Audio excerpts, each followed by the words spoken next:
Stand up on your feet and give the Lord a hand clap of praise. Él no te trajo hasta aquí para dejarte. Él tiene un plan para contigo. ¿Cuántos necesitan un milagro de parte de Dios?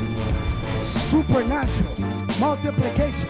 When you're following the word, you move beyond idea, belief, conviction. And when you really get a revelation, God brings complete restoration. No tengo que esperar a que la victoria venga para darle gracias a Dios. Puedo alabarle ahora como que ya me dio la solución, como ya me dio la contestación. Puedo empezar a alabarle a Dios desde ahora, porque el crédito de Dios es bueno conmigo. Nunca me ha fallado. Si me sacó de la droga, si me sacó de las calles, si me sacó del alcohol, si Dios ha hecho un milagro de salvación, la palabra lo dice. No tengo que esperar a que la victoria venga para darle gracias a Dios. Puedo alabarle ahora. Juan capítulo 14, verso 1 al 6 dice: No dejen que el corazón se les llene de angustia. Confíen en Dios y confíen también en mí. En el hogar de mi Padre hay lugar más que suficiente. Si no fuera así, ¿acaso les habría dicho que voy a preparar un lugar? Cuando todo esté listo, volveré para llevarlos, para que siempre estén conmigo donde yo estoy. Y ustedes conocen el camino que lleva a donde voy. No, Señor, no lo conocemos, dijo Tomás.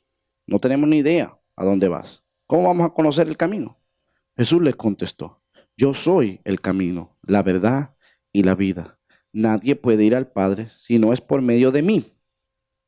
Si ustedes realmente conocieran también, sabrían quién es mi Padre. De ahora en adelante ya lo conocen y lo han visto. Usted tiene esa palabra conmigo, diga amén. Aquí tenemos una porción bíblica muy poderosa porque nos enseña la mentalidad de Jesús, la psicología de Jesús. Fíjate que Jesús se visualizaba a sí mismo como una manifestación, o la manifestación deberíamos decir, de la casa del Padre en la tierra. Más adelante él va a hablar de la llegada del Espíritu Santo. Eso es bien importante porque Jesús está pensando que él literalmente en su sacrificio, en su cuerpo, en su muerte, en su resurrección, él va a unir a todas las personas a él. Y esas son las moradas que él está hablando en este contexto. Por eso le dice: yo soy el camino, yo soy la verdad, yo soy la vida. Nadie viene al Padre, la casa del Padre, si no es por mí. Está enseñándonos que la manera en que él se veía a sí mismo era como que él era el lugar donde los cielos y la tierra se unen. Por eso dice: volveré y me tomaré a mí mismo, para que donde yo estoy ahora, ustedes también estén. Él estaba ya en la casa del Padre, era la presencia de Dios, habitando en intimidad por el Espíritu Santo. Y el lugar que él va a preparar es el lugar literalmente espiritual de él entrar al Padre para hacer una morada, un lugar para que usted también sea un templo conectado en su cuerpo. Esa es la casa de Dios. No quiere decir que, yo sé que la gente a veces interpreta como mansiones como un lugar físico en los cielos. No quiere decir que no haya expresiones en los cielos de esa verdad espiritual. Pero el enfoque en este verso no son edificios, sino en la experiencia de habitar con Dios en su presencia. Y de hecho, no es eso lo que es un hogar. Decía el poeta, gran cantante, dice: si en el cielo no hubiera calles de oro y no hubiera mar de cristal, el cielo fuera cielo para mí si Jesús está allí. Aunque las calles fueran de cartón y el mar fuera como el mar de allá de San Antonio, el río podrido. Lo que hace el cielo, cielo, no es lo natural o la expresión visible, sino quién es quien habita en ese lugar. Es la presencia de Dios a través de Jesús. La morada aquí está hablando de un lugar de intimidad, donde los cielos y la tierra se unen. Jesús se veía a sí mismo como un movimiento contratemplo. El templo, dentro del pensamiento judaico, era el centro de la devoción de su religión, porque todo lo que se hacía con miras a ese lugar. Las fechas, las fiestas se celebraban de acuerdo al ciclo de los ministros y la manera que hacían el calendario para adorar en el templo. Las fiestas venían de todas partes a celebrarse allí. Sin el templo, sin la tierra, no podían haber las fiestas. Por eso es que las fiestas muchos han cesado, porque no hay templo para celebrarse. Entonces, el templo era literalmente en el antiguo pacto la encarnación de Dios en la tierra. ¿Por qué? Dios entraba y se hacía uno con ese lugar. La gloria estaba tan tangible y se percibía tanto a través de ese lugar que los ministros no podían entrar. Era como que se hacía Dios. Porque gloria significa todo lo que Dios es y todo lo que Dios tiene. Cuando dice que la gloria de Dios se apareció, era Dios mismo, con todo lo que es y tiene, en ese lugar manifestado. Era como que Dios se encarnaba, se materializaba en esos elementos, en ese tabernáculo, y ahí estaba Dios en la tierra. Por eso es que el tabernáculo, el templo, era el centro de todo lo que hacían. Pero la gloria había abandonado el templo. Y Ezequiel lo vio cuando abandonó. Y prometió que un día regresaría a la gloria, pero la gloria no había regresado. Herodes edificó el gran templo, lo hizo bien glorioso, pero la gloria nunca regresó. Nunca se vio la manifestación como en los tiempos antiguos. Pero ¿qué dice la Biblia? El verbo se hizo carne y habitó entre nosotros. El verbo se encarnó, Dios mismo se materializó en la carne. ¿Y qué dice? Y vimos su gloria. Juan está diciendo, la gloria retornó al templo en Jesús, porque Jesús es el verdadero templo. De hecho, eso es lo que dice, el verbo se hizo carne. La traducción correcta es, the word pitched his tent beside us, o el verbo se hizo un tabernáculo, se hizo el templo. El Hijo Eterno que estaba con el Padre, que era Dios como Hijo, se hizo carne, se hizo un tabernáculo y vimos su gloria. La gloria de Dios regresó en Jesús. ¿Están conmigo hasta ahí? Tú querías recibir perdón, tú querías hacer una transacción con Dios, tú ibas al templo. ¿Pero qué hacía Jesús? Jesús perdonaba pecados, pero los pecados se perdonan en el templo, con los sacrificios, yendo al sacerdote, siguiendo el protocolo. No, Jesús decía, cuando vienes a mí, yo te perdono los pecados. Porque Él está diciendo, yo soy un movimiento contra templo, yo soy el verdadero templo, en mí está la gloria. Yo soy el camino, yo soy la verdad y yo soy la vida. El que no viene a mí no puede ir al Padre, porque el Padre y yo somos uno y el Padre habita en mí. La gloria de Dios está en mí, todo lo que Dios sí tiene está en mi persona. Por eso en este templo se puede perdonar pecados. No solamente se perdonaba pecados, Jesús decía, seguirlo a Él era adorar a Dios. No, la adoración se hacía en el templo, con los sacrificios, con las fiestas, con las ordenanzas. Pero ¿qué le dijo Jesús al joven rico? Le dijo, cumple los mandamientos. Y le dijo todos los mandamientos que tienen que ver con los hombres y el prójimo. ¿Cuáles eran esos mandamientos? No matarás, no hurtarás, no cometerás adulterio. Todos esos mandamientos. Pero Jesús nunca le dijo los mandamientos que tenían que ver con la adoración. No tendrás otro Dios delante de mí. Amarás al Señor tu Dios con todo tu corazón. Guardarás el sábado. Todos los mandamientos que tenían que ver con Dios, Jesús no los mencionó. Les dijo, guarda los mandamientos que tienen que ver con los hombres. Porque Jesús estaba enseñándole a adorar a Dios. Los mandamientos de cumplirse con Dios ahora se cumplen. ¿Cómo? Le dijo, vende todo lo que tienes, sígueme a mí. Y vas a cumplir y vas a ser perfecto. Porque la adoración de Dios ahora es en Jesús. Porque Jesús es el templo. Con Él se adora. Siguiéndolo a Él, imitándolo a Él, recibiendo su presencia, entrando a la experiencia de su mesa de transformadora. Ahí es la verdadera adoración. En Jesús. Yo soy el camino, yo soy la verdad, yo soy la vida. Nadie viene al Padre si no es por mí. Le está enseñando el joven rico. La nueva adoración es en Jesús. ¿Me están siguiendo? Jesús se veía a sí mismo como la manifestación de la casa del Padre. ¿Qué más? ¿Qué dijo Jesús? ¿Se recuerdan cuando Jesús fue al templo? Dijo, destruye este templo y en 3 días, ¿qué dijo? Lo reedificaré. De hecho, por estar diciendo eso fue que se metió en problemas. Porque lo malinterpretaron y dijeron, mira, él dijo que iba a destruir el templo de Herodes. Y Jesús estaba hablando del cuerpo que era el templo que era su cuerpo. Él dice, destruye este templo. Le llamó a su cuerpo templo. Y en 3 días lo reedificaré. En la resurrección haré una nueva creación. Ese es el lugar que Él va a preparar para que todos estemos con Él, a través de Él, en el Padre, por el Espíritu Santo. Esa es la casa de papá. Esa es la casa del Padre. Destruye este templo y en 3 días lo reedificaré. Para que todos moren en mí, habiten en mí y el Padre pueda morar en ellos. Para que donde yo estoy, en intimidad perfecta con el Padre, ustedes estén también. Voy a preparar lugar para que eso sea realidad. ¿No creen que eso es hermoso? ¿No creen que eso es bello? ¿No creen que eso es precioso?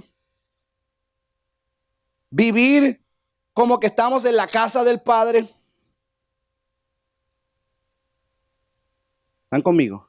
Se supone que nosotros, hijos de Dios, nosotros redimidos, comprados con la sangre, estamos en el nuevo pacto. Se supone que nosotros tengamos una experiencia cristiana de estar en casa, en una vida de hogar, en una satisfacción de estar en un lugar de reposo, de aceptación. Se supone que estemos en nuestra morada, la casa de nuestro Padre hay muchas moradas. Cada uno de ustedes como una habitación, una morada donde el Espíritu Santo pueda habitar. Y cada uno de nosotros podemos entrar a esa intimidad de la revelación de Dios en cada uno de nosotros. Y la unidad esa crea el Espíritu Santo manifestado para revelar a Jesús. Esa es la casa donde el camino, la verdad y la vida es Jesús mismo. Yo soy el camino, los atrios. Yo soy la verdad, el lugar santo. Yo soy la vida, el lugar santísimo. Nadie puede venir al Padre, a la gloria de Dios completa, si no es a través del cuerpo de Jesús.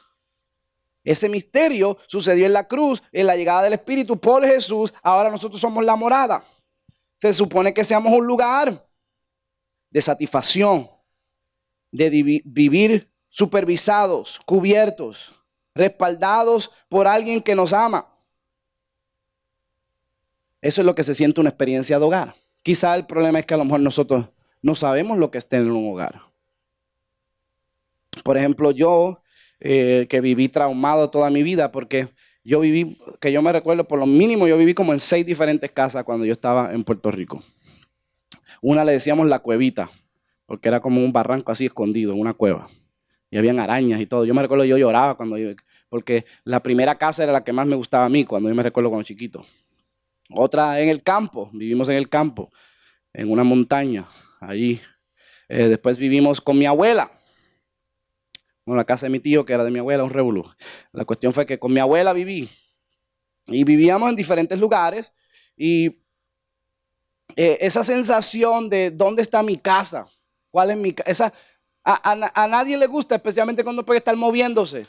Porque esa inestabilidad crea como que una confusión emocional. Lo único que te satisface es si donde quiera que estás, ahí la presencia de revivir la experiencia de hogar con tu familia. Right? Cuando yo me mudé a una de las casas, la única vez que me recuerdo que se sintió como casa era cuando mi papá se levantaba temprano por la mañana, nos hacía desayuno. Mi papá ponía un plato y lo llenaba lleno de maduritos. Y otro plato lo llenaba lleno de huevos. Y otro plato lo llenaba lleno de jamón. Y todo parecía un buffet.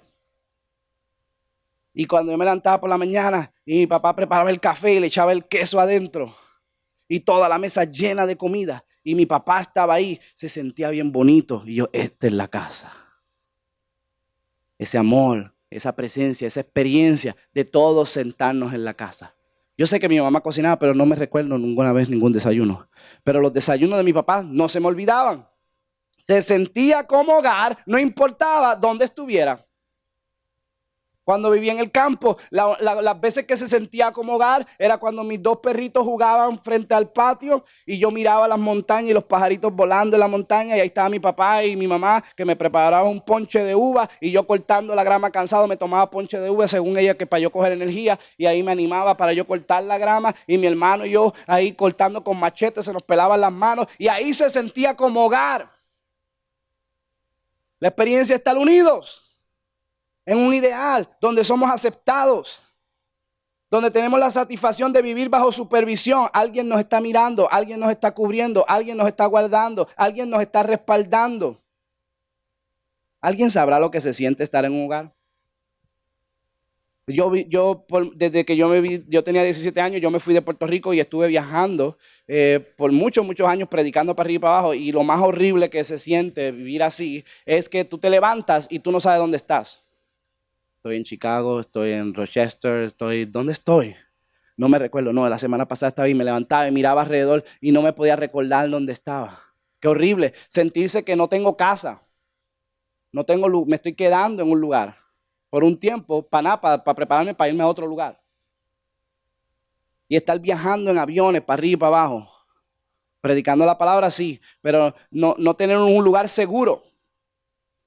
Por eso es que yo soy una persona de casa. A mí me gusta estar en mi casa. Yo por mí me quedaría en mi casa todo el día. No porque me gustan las paredes, no porque me gustan los cuartos, no porque la tengo bien adornada, porque es mi casa. A mí me gusta la sensación de hogar. De esa satisfacción de estar en un lugar donde tú estás respaldado, amado, protegido. Donde tu vida está alineada a una visión. Donde tú te sientes que perteneces, siendo complementado a un ideal relacional, donde tú tienes seguridad, estabilidad, pertenencia, serenidad. ¿Alguien sabrá lo que es un hogar? Tú estás viajando, tú puedes ir a muchos lugares, pero no hay nada como llegar a tu casa, sentarte en tu silla, tomar té o café de tu taza. Es el lugar donde tú puedes respirar. Jesús está viendo a la humanidad que no tiene hogar, no tiene pertenencia, no tiene supervisión. Tenemos apariencia de hogar, pero no tenemos un verdadero hogar, no tenemos un verdadero templo. El único lugar donde podemos habitar genuinamente para suspirar y tener todo lo que Dios desea es en su presencia. Por eso Él va a preparar morada para nosotros, para que donde Él está, en ese lugar de intimidad, de pasión, de completo amor, de relación perfecta entre el Padre y el Hijo, nosotros podamos estar también. Ese es el reto en esta mañana, que vengamos aquí y cada uno de ustedes se sienta que puede suspirar. Estoy en casa con Dios en su presencia. Y si no sentimos eso, tenemos que trabajar hasta crear esa experiencia. Porque tú y yo somos una morada del Padre. Se supone que usted venga aquí y pueda descansar, recuperar fuerzas. Puede resumir el transcurso de lo que está sucediendo en su vida. Quizás fuera de la presencia de Dios. Trabajamos con su poder, pero hay muchas cosas que nos distraen, nos oprimen. Pero aquí podemos venir a ser reenergizados. Y resumir todo y recopilar todo y disfrutar de que en Dios somos aceptos. Y en su presencia podemos resumir todo lo que sucedió sabiendo que hay un lugar donde podemos desahogarnos, recibir aliento. Vivir en un ambiente donde tú y yo somos celebrados con amor incondicional. Estaba viendo un especial yo no sé por qué estaba buscando esto, pero me interesaba saber información sobre la gente que son sorda y ciega. Imagínate cómo se vivirá siendo ciego y sordo. Yo bien preocupado por eso, no sé por qué. Yo buscando información.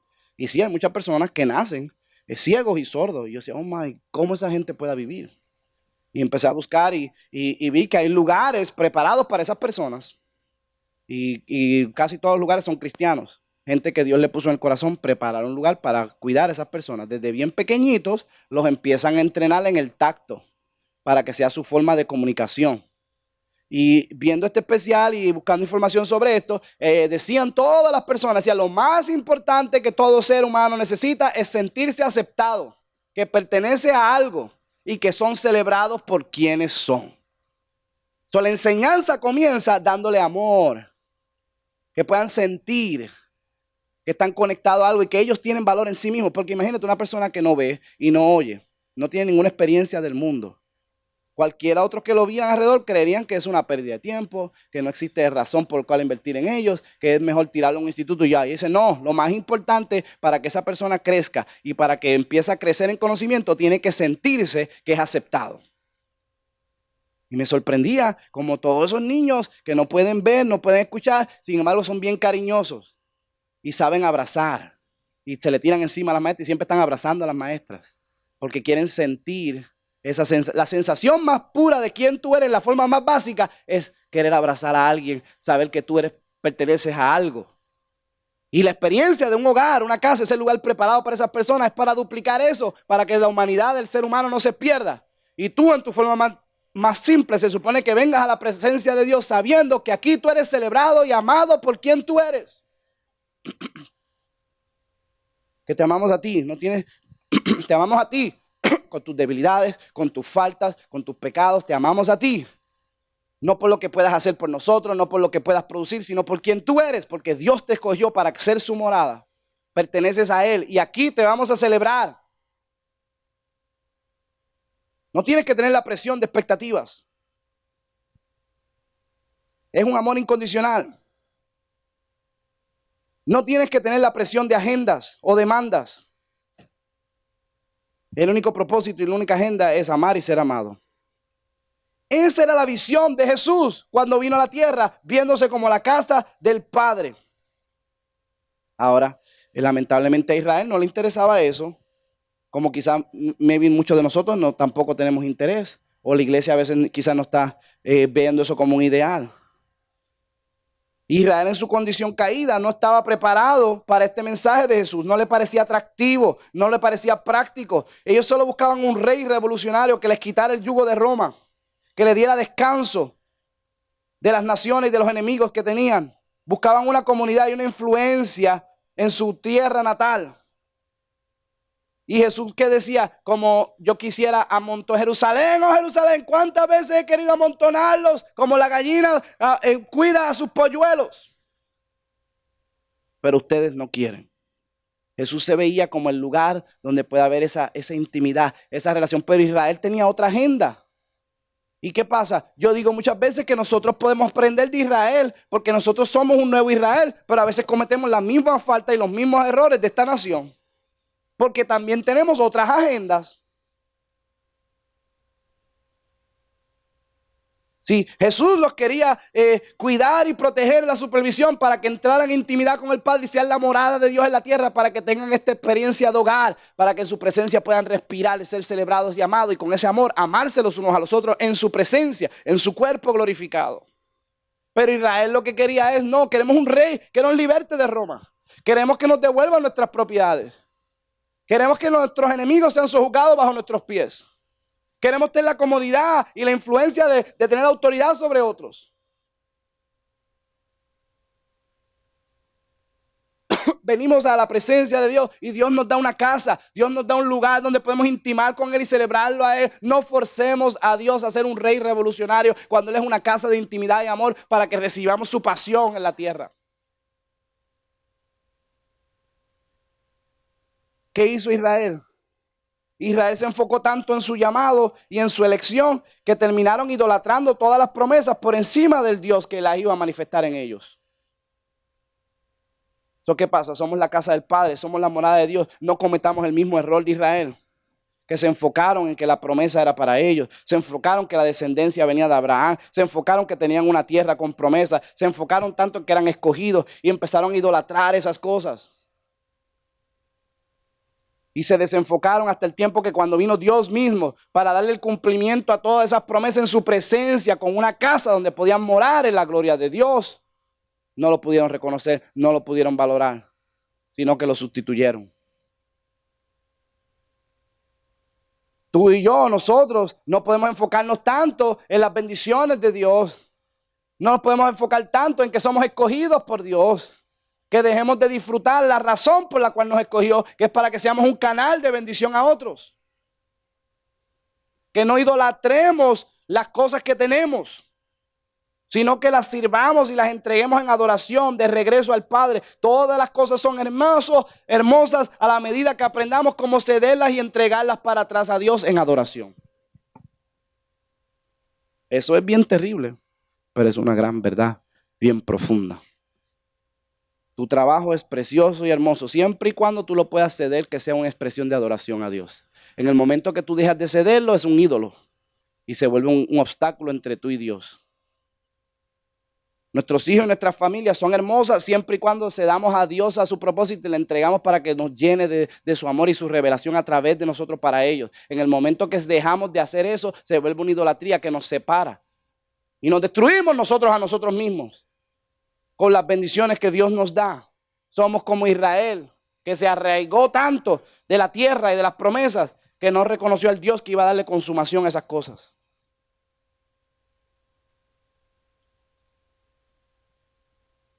¿Me siguen o no? ¿Cuántas veces nosotros le pedimos cosas a Dios y en el momento que Dios nos las da, nos desconectamos de Dios con ellas? Dejamos hasta de pensar a Dios, hasta dejamos de darle gracias a Dios por ellas. Y luego hasta pretendemos que nos merecemos esas cosas.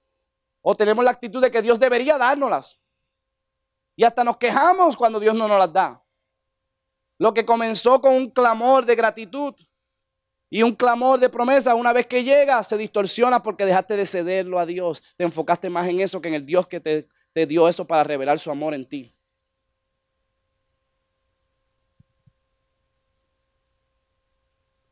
Le pedíamos a Dios por un trabajo, ahora tenemos un trabajo y pasamos más tiempo en el trabajo que en la iglesia.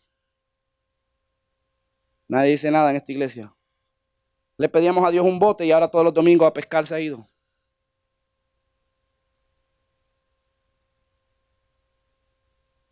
Le pedíamos a Dios una esposa y ahora la esposa es primero para ti que hasta Dios mismo. La palabra de ella es Dios para ti.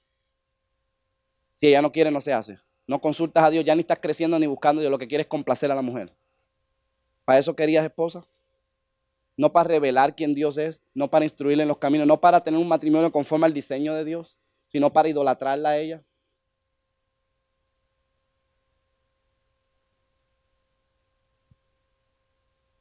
Nadie dice nada. Israel nunca encontró el balance entre el denuedo y la paciencia, el celo y la templanza. El orgullo los llevaba al atrevimiento y la modestia los arrastraba a la apatía y la indiferencia. Israel no sabía cómo esperar en Dios y cómo en autoridad fluir con Dios. ¿Qué sucedía? Cuando era tiempo de revolución, porque las promesas parecían alinearse, querían pelear en sus propias fuerzas, no sabían esperar.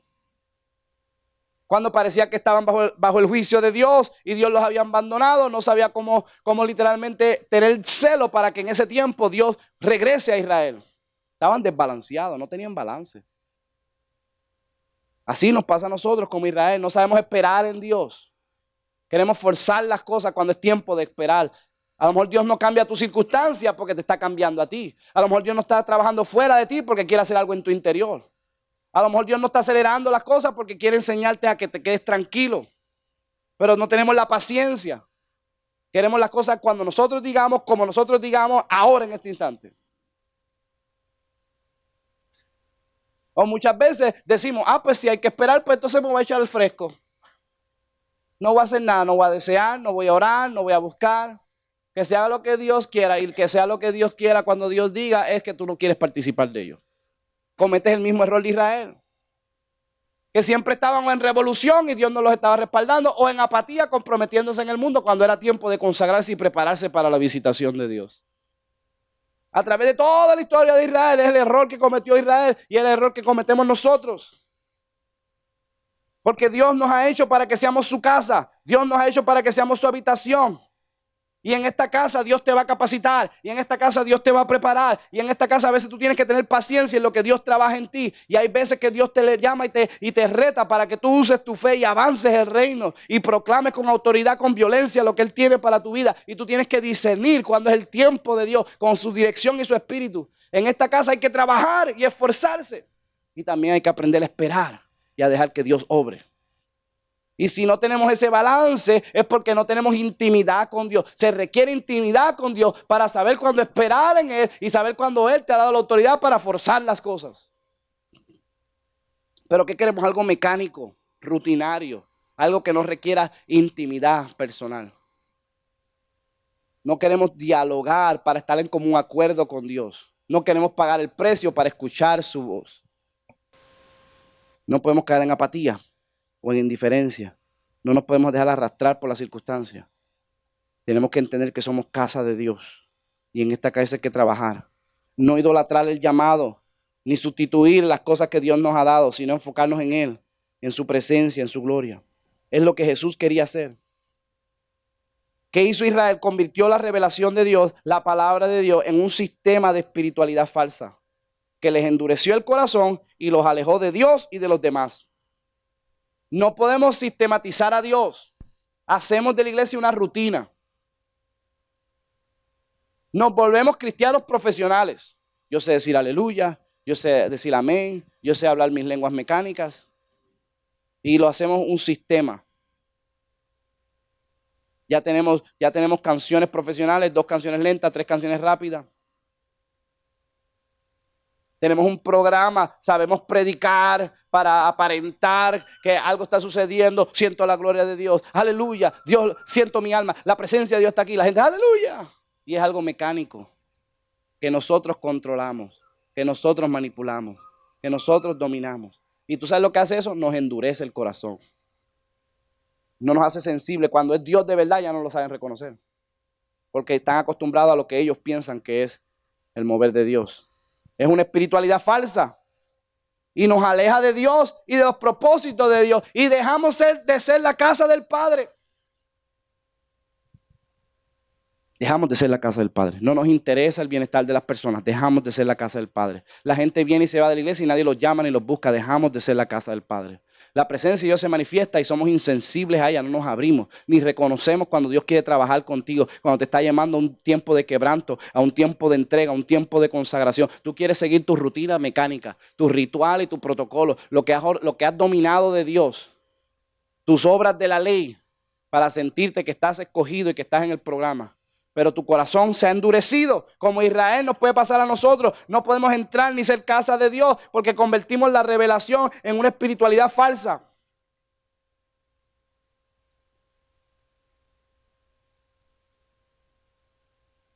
¿Me están siguiendo o no?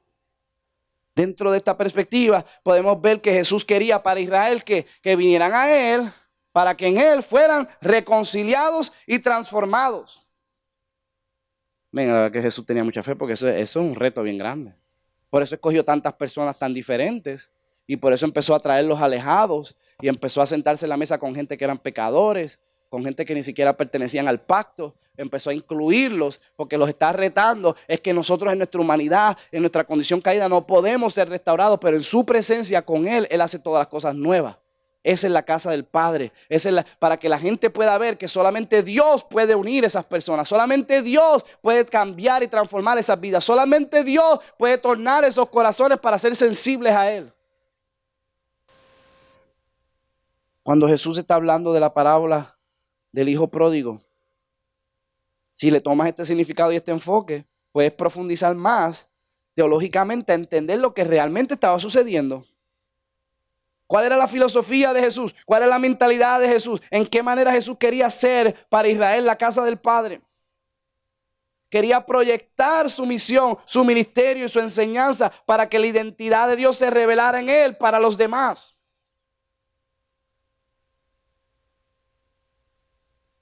¿Qué decía? Este es mi hijo que estaba muerto y ha vuelto a la vida. Se había perdido y ha regresado. El lenguaje de un hijo que se perdió y regresó, que está muerto y volvió a la vida, es el lenguaje de un Israel restaurado. Israel se perdió cuando se fue en el exilio, se mezcló con las naciones, pero todos profetizaban que iba a regresar nuevamente. Israel que se había esparcido y se había perdido, para Israel era como una nación muerta. Y los judíos creían que en la resurrección de los muertos Dios iba a reconstruir a Israel otra vez. ¿Qué dijo Ezequiel? Profetiza hueso que venga sobre hueso y espíritu que venga sobre los huesos. Esa es la resurrección donde todo Israel va a ser reconstruido. En la parábola Jesús está enseñando y se está mirando para que vean, en mí está regresando la nación de Israel del exilio, está regresando el pueblo de Dios, los muertos están resucitando espiritualmente y eventualmente en la nueva creación, en la resurrección que yo voy a hacer. Porque yo soy la casa del Padre. Confrontando a Israel como la casa del Padre, Jesús está diciendo a las personas, el problema es la actitud del corazón que no quiere recibir esta morada. Jesús es la revelación de una nueva casa para Israel, donde toda la humanidad puede ser restaurada. Puede volverse un hogar habitable, glorioso. ¿Qué es lo que hace una casa, un hogar? Las relaciones que se disfrutan en ella. ¿Qué es lo que hace una casa, un hogar? Las relaciones que se disfrutan en ella. ¿Qué es lo que hace una casa, un hogar? Las relaciones que se disfrutan en ella. ¿Qué es lo que hace a una casa que sea un hogar? Las relaciones que se disfrutan en ella. Amén. Si somos la casa del Padre, tiene que haber un disfrute en las relaciones. No, me fui muy lejos. Con Dios y con los demás. Una casa donde no hay unidad y donde no hay relaciones es un infierno, eso no es hogar. O es casa solo vivir bajo el mismo techo. Aunque cada cual se encierra en su cuarto y cuando se ven se menciona la madre y se mandan para la porra. ¿Eso es casa? ¿Eso es hogar? Lo que hace casa hogar es las relaciones que se disfrutan en ella. Jesús está diciéndole a Israel, yo quiero crear un hogar en la presencia de mi Padre para que todos tengamos morada y tengamos una buena relación con el Padre Celestial en el Espíritu Santo y a través de Él los unos con los otros. Esa es la morada del Padre. Para eso tienen que venir a mí, yo soy el camino, yo soy la verdad, yo soy la vida. Pero si el corazón no se deja transformar, Israel no puede ser reconstruido alrededor de su presencia y su persona. Todos podemos encontrarnos en Jesús. Todos podemos reformarnos en Jesús. Todos podemos reconciliarnos a Dios en Jesús. Todos podemos aprender a perdonar, a amar y a revelar a Dios en Jesús.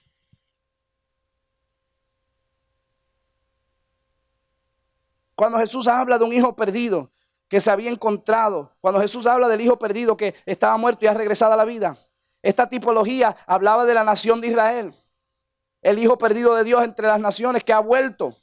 Jesús le está diciendo a los judíos, Jesús le está hablando a judíos, le está diciendo, mira, Israel está regresando del exilio. No a una tierra natural, al hogar, a la casa del Padre, la presencia de Dios en mí. Por eso yo los estoy recibiendo. Y en mí están encontrando descanso. Y en mí están encontrando esperanza. Y en mí están encontrando un nuevo comienzo. Y en mí están encontrando la reconciliación que siempre habían deseado.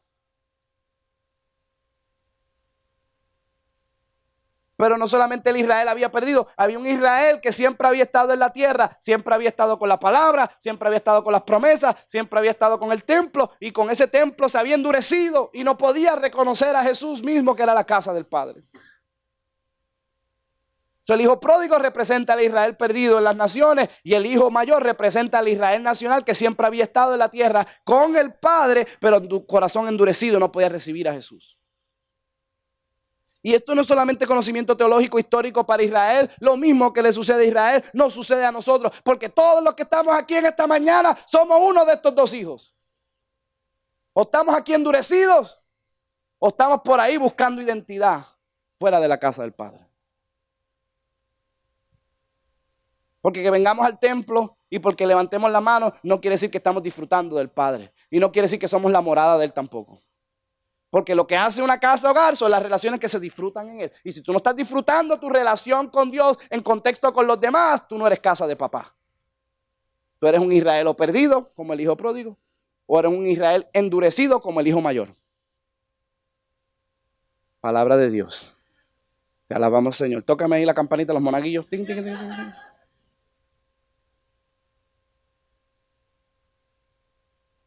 Jesús hablaba de este hijo perdido. Y Jesús hablaba de este Israel como si no hubiera perdido la apreciación, la sensibilidad, la gratitud. No tenía entendimiento, especialmente el hijo mayor, no tenía entendimiento del valor del padre y su heredad. O como un hijo perdido, hemos perdido la pertenencia, la influencia, la razón de ser alejados o estar conectados al Padre. Solo tratamos de utilizar la herencia para nosotros mismos. Dame la porción de la herencia que me pertenece. Es el cristianismo moderno. Dame lo mío, papá, y con lo mío yo hago lo que me da la gana. Y tú y mi hermano se pueden morir los dos. No lo ponemos así, pero esa es la actitud. Yo vengo a buscar lo mío y mi hermano se puede morir. Yo vengo a buscar lo mío y tú te puedes morir también si quieres. Porque pedirle al papá la herencia sin haberse muerto es desear que se muera ya. Es decirle, tú estás muerto para mí. Pero Jesús no ve a estos hijos como que maldad, que arrogancia. Mátelo. ¿Tú sabes cómo lo ve? Inmadurez. Porque le dijo, cuando entró en sí. Jesús está mirando un hijo perdido que se va de la casa del Padre es porque no tiene sensibilidad y no conoce el amor de papá.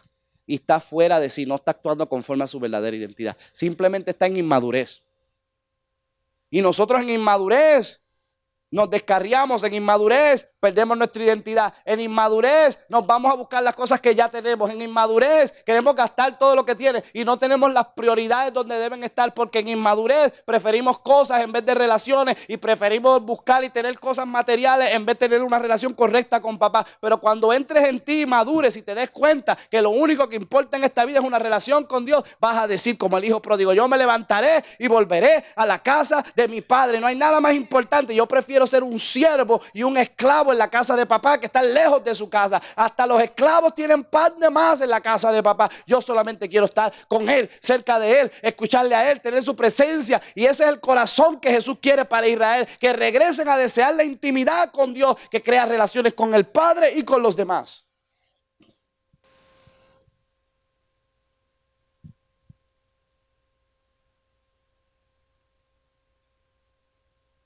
Ahora hay otro Israel, que es la nación, que es el hermano mayor, que se cree que está tan maduro, que se ha endurecido. Su conciencia se fortaleció en arrogancia. Y está obstinado, sumergido en su propia opinión, en sus prejuicios. Y es incapaz de reaccionar ante la revelación del Padre. Es incapaz de reaccionar ante la visión de la restauración de Israel en su Hijo. Y eso es lo que Jesús le está enseñando al hijo pródigo. En esta parábola le está diciendo a los fariseos, a los saduceos, a la Israel nación que está ahí: todos los hijos perdidos están regresando a casa, pero ustedes están quejándose de lo que está sucediendo en mi presencia. No pueden ver más allá de las circunstancias, porque se han amarrado en su llamado, porque han vuelto de mi palabra un sistema, porque se han creído que pueden controlar y manipular a Dios a su forma, porque no saben esperar en Él y no tienen dirección con Él relacional, sino que quieren forzar las cosas a su tiempo, a su manera. Ahora que está sucediendo la consumación de los tiempos y el Padre está revelando quién Él es en el Hijo, en una casa eterna que va a transformar y restaurar todas las cosas, no lo pueden percibir, no lo pueden sentir. Y por eso describe a este hijo mayor que lo que está es quejándose de su hermano. Yo sé que no, aquí todos son santos y son puros, y aquí nadie se queja de los hermanos. Aquí todos tienen ojos solo para Dios y ven la gloria de Dios en todas las personas de la iglesia. Yo los veo como ángeles, preciosos y hermosos. Yo no veo ninguno de sus defectos. Y yo estoy alegre de servirles y amarles con todo el corazón, ¿verdad? Aquí hay esa unción. No podemos quitar la cara religiosa y saber que también nos endurecemos a veces. Este hijo tuyo, no mi hermano, este hijo tuyo, que bota todo lo que tú tienes. Este hijo tuyo, que se fue de la casa y te deseó la muerte. ¿Cómo es posible que permitas a ese hijo tuyo en esta casa después de todo lo que ha hecho? La Biblia dice en el verso 25 de Lucas 15 que este hijo mayor, representando a la nación de Israel endurecida, se molestó. Cuando tú estás en la casa del Padre y no puedes controlar tus emociones, sino que estás inestable, es porque has perdido la intimidad con el Padre Celestial. Se molestó, se irritó. ¿Qué es este ruido? ¿Qué es este alboroto? Porque había una fiesta. ¿Qué es lo que está pasando aquí? ¿Qué es lo que pasa aquí? Emocionalmente descontrolado. ¿Cómo se atreve? ¿Cómo es posible? ¿Que fulano hizo qué? Emocionalmente descontrolado, porque estás en la casa de papá, pero has perdido la conexión de intimidad y no puedes alegrarte de que tu hermano ha regresado. Tú solamente ves un hijo que está tomando ventaja de papá. Y se estaba comparando con él. Yo todos los años te he servido. Yo soy más santo que él. Yo soy más puro que él. Si a alguien le debería hacer una fiesta, es a mí. Si alguien se merece las cosas, soy yo. Emocionalmente descontrolado, airado. ¿Por qué gritan tanto? ¿Por qué dicen tanto amén? ¿Por qué tanto chiste en la iglesia? ¿Por qué están brincando ahí? Mira, me están ensuciando el piso. Mira esos nenes alborotando y rompiéndolo todo y después nadie los recoge. Emocionalmente descontrolado. En vez de alegrarte que por lo menos hay nenes. Qué bonito que ahora está lleno, antes no había nadie.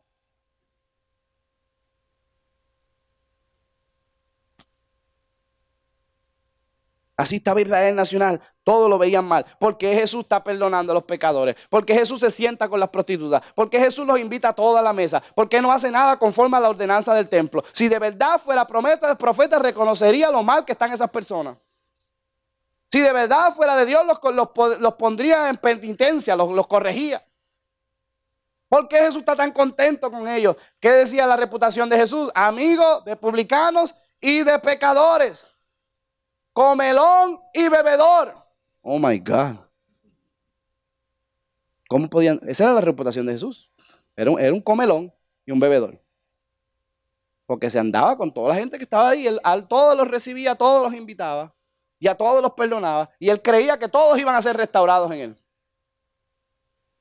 Y el hijo mayor, que se cree maduro, emocionalmente descontrolado, solamente tenía ojos para verlo todo mal y estaba molesto, airado. ¿Tú nunca te has molestado en la iglesia? No. Es que usted está en otro nivel. Pero oren por mí. Usted está en otro nivel espiritual.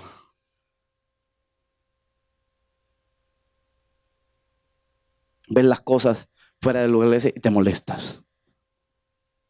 Yo no puse eso ahí. ¿Por qué lo pusieron? ¿Quién me apagó la bocina? ¿Y ese micrófono? ¿Por qué lo dejaron ahí? Mira un café virado ahí. ¿Quién se sienta en ese asiento? Y uno empieza a mirar, molesto las cosas. Se empieza a irar, emocionalmente se descontrola. ¿Por qué? Porque has perdido la conexión y la visión del Padre en tu corazón. El hijo mayor que empezó a preguntarle a los siervos y a los esclavos qué es lo que había sucedido ahí. Y qué vergüenza, para vergüenza de él, los siervos y el esclavo le dijo, el hermano tuyo, desgraciado, que ha regresado y tú sabes cómo es tu papá, contento, le está haciendo una fiesta y él más se molestaba. Ahora póngase a pensar, ¿por qué no fue a donde el papá a hablar con el papá? ¿Por qué no entró a la casa? De lejos, mira, ven acá, ¿qué es lo que está pasando aquí?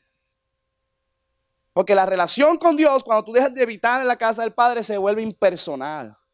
Y se trata todo de autoridad y de posiciones. De mandar y de dirigir. De escuchar para bochinchar, para entonces juzgar. En vez de ir a la persona donde tiene el problema, no vamos a llamar a la persona. ¿Qué fue lo que dijo? ¿Qué hizo? Cuéntame. Oh, yo sé lo que yo voy a hacer al respecto. Y ya tú no lo ves como una casa, ya no lo ves como un hogar, ya has perdido la sensibilidad, estás endurecido de corazón.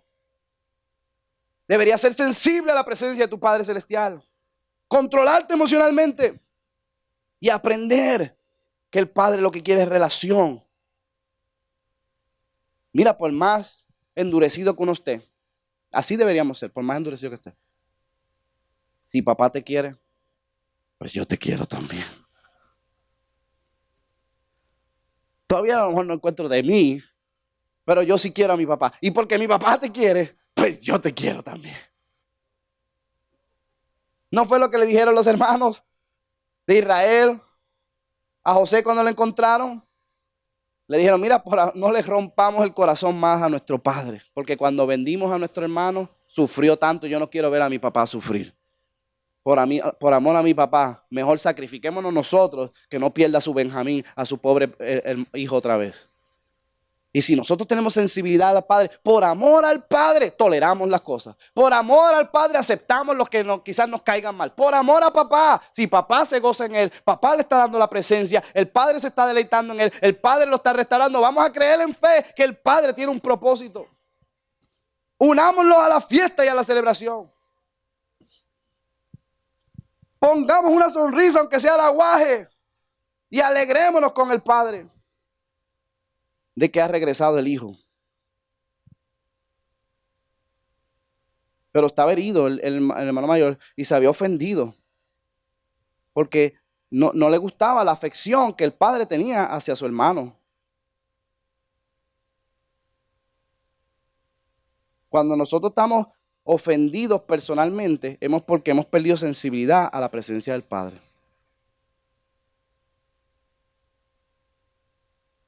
¿Nadie se ha ofendido alguna vez? ¿Por qué el pastor no me llamó? Yo solo lo veo con fulano todo el tiempo. Porque fulano es el que está chavado, ese es el que necesita. Pero uno se ofende, se endurece, se molesta. A mí no me celebraron el cumpleaños. Pues dinos cuando cumpleaños y te lo celebramos. La Biblia dice, no tenéis porque no pedís. Nos ofendemos con facilidad. Se nos llena el corazón de amargura. Y muchas veces Jesús está viendo, y este es el conflicto que Jesús está enseñando. Yo quisiera unirlos a todos, pero qué difícil es unirnos si no somos transformados en Jesús. No se puede. Nos vamos a matar los unos a los otros, nos vamos a ahorcar los unos a los otros. Si Dios no nos cambia el corazón, si la presencia de Dios no nos llega y no nos pone sensibles a quien Él es, si no cogemos la visión de ser una casa, un hogar donde se suspire y se respire el amor y la paz, nos vamos a ahorcar, nos vamos a ofender, nos vamos a molestar. ¿Por qué rayo usted se cree que se fue el hijo menor? No soportaba ese desgraciado que estaba molestándolo.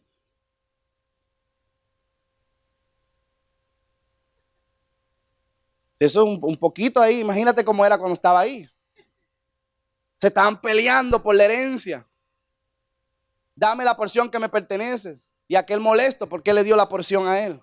Eso es menos herencia para mí. Y después que la botó, ahora lo vuelve a devolver otra vez.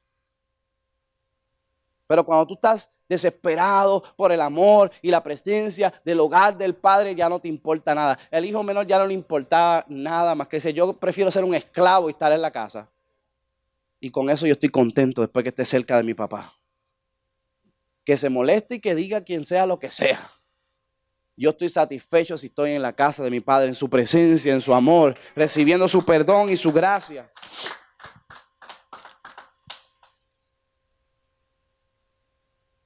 El hijo mayor estaba manteniendo un récord de todos sus logros. Cuando tú tienes un récord de todos tus logros y de tus acontecimientos espirituales y tienes un enfoque en tu performance, en tu actuación delante de Dios, es porque no tienes revelación de lo que es intimidad con el Padre relacional. ¿A quién rayo le gusta que te hagan un montón de cosas y después te lo saquen en cara? Yo te hice esto y la otra semana yo hice lo otro. Y tú, oh my God, tú tienes una lista de todo. Tú estás planeando todo esto para entonces ahora sacar ventaja de mí. La persona que tiene una relación no tiene una lista de sus logros, porque lo hace por amor. Si tú lo ves bien y si no también. Si te gusta y me das la gracia y estás agradecido, pues me lleno de alegría el corazón. Pero aunque no suceda eso, yo estoy contento porque yo lo hice por ti. Todos estos años te he servido y yo nunca he quebrantado ninguno de tus mandamientos. Y a mí no me has hecho ni una fiesta y nunca me has dado ni un cabrito. Mira qué falsa humildad. Aquel un becerro gordo. Yo no te pido así becerros gordos. Yo lo que quería era un cabrito. Para tirarse el más humilde. El mejor administrador. El que menos quiere, el que menos pide. Mentira, quería el becerro gordo para él. Pero ya estaba endurecido, ya estaba ofendido, ya estaba molestado y tenía un récord de todos sus logros. Tú no puedes venir delante de Dios con tu lista de yo todos estos años he predicado el evangelio, ¿cómo permites una enfermedad en mi cuerpo? Yo después de haberte servido con tanta entrega y mira aquel desgraciado como lo bendices y a mí no me dan nada, ni un carrito nuevo me das. Y dice, pero tú no lo estás haciendo por amor. ¿No era por mi presencia? Si lo que quería era cosas, me hubieras pedido las cosas, no de estar haciéndote el más puro, y la verdad lo que eres un interesado.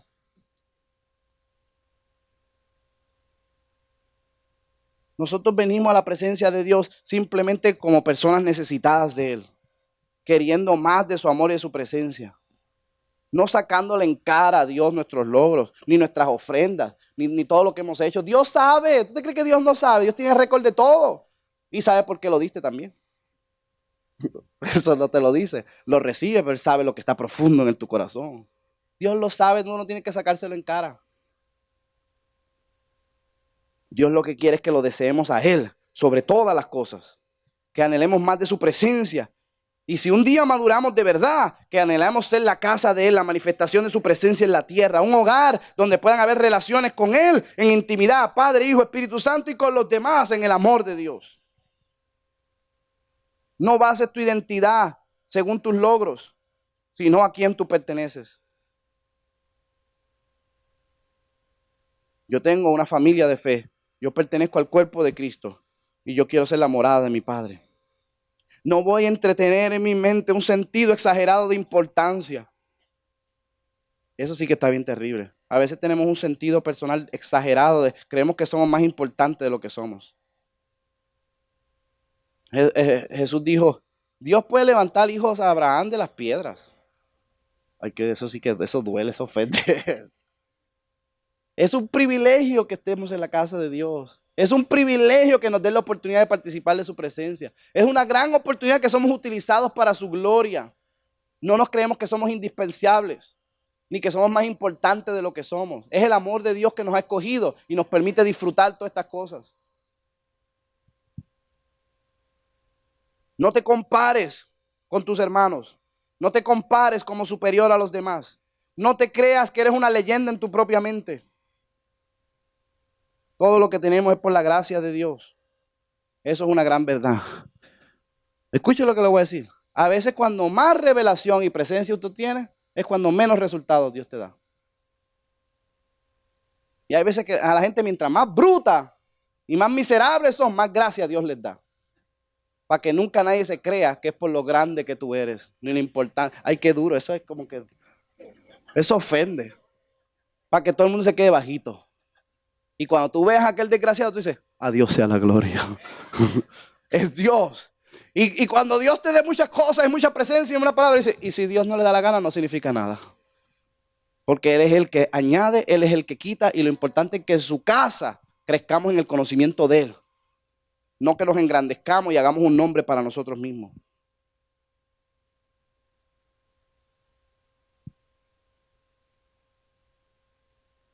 Hay gente que esconde frustraciones escondidas en sus corazones porque están heridos, porque creen que Dios no les dio lo que deseaban.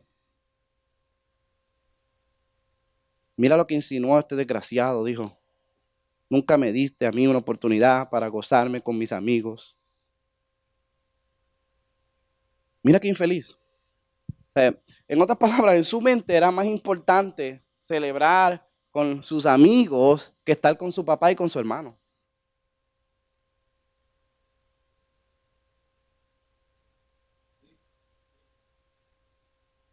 Sí, pues, los amigos son todos aquellos que te celebran tus sinvergüenzadas y están contigo por los intereses de lo que tú tienes. Pero la familia son aquellos que están contigo por quien tú eres, en las buenas y en las malas, no importa lo que tengas. Y nosotros no podemos escoger estar con aquellos que simplemente están ahí por conveniencia, a sustituirlo por aquellos que Dios nos ha entregado para crecer en amor y aprender lo que es un compromiso de estar incondicionalmente comprometidos. Y son dos cosas diferentes, muy diferentes.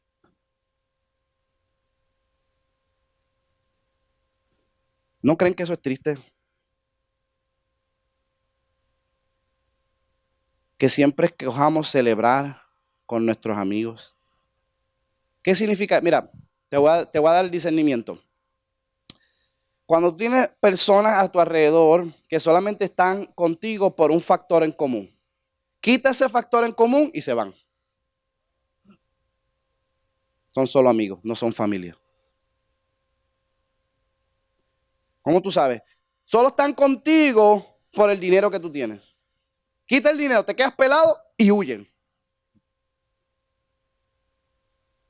Solo están contigo, vamos a ponerlo de esta manera, porque están jugando baloncesto juntos. Te rompe la pierna y no puedes jugar y ya no te llaman. ¿Me entiendes? Solo están contigo por una oportunidad de trabajo y de negocio. Cuando ya tú no estás en el negocio con ellos, ya se olvidan de ti. El factor comunidad que lo une es la droga. Le quitas la droga y ya no hay amistad. Sustituye la droga y ponga a Jesús y huyen. Pero la familia, los que Dios te compromete para hacer la casa del Padre, están ahí siempre, en las buenas, en las malas y en las feas. Porque te aman por quien tú eres, no por lo que tú tienes. Por lo que el Padre le ha puesto en el corazón, no por lo que tú puedas hacer. No deseemos sustituir y reemplazar y preferir estar con amistades superficiales que con la gente que Dios nos entregó para amar y ser amados. Yo prefiero celebrar con los que me aman.